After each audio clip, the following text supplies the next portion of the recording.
Hey guys, if you wanna play the Battle Royale mode in REDSEC with bots, here's how to do it. From the main menu, scroll down and open Training Grounds. Inside that section, look for the mode called Initiation Battle Royale.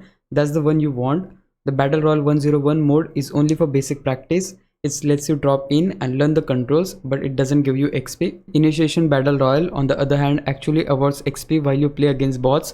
So go ahead and start that up. A quick heads up, not everyone in the lobby will be a bot. You'll run into a mix of real players and bots, so stay alert. You'll definitely find a few bots to eliminate, but expect some real players in there too. If this mode isn't available on your account, you can try using a backup or smurf account. Sometimes the mode disables itself once you reach around level 15, so keep that in your mind. As you can see here, I ran into a bot. They usually move slowly or stand still like this, and that's basically how you can play Battle Royale with bots. You'll get a few real players mixed in, but the mode still gives you a chance to practice and earn XP at the same time.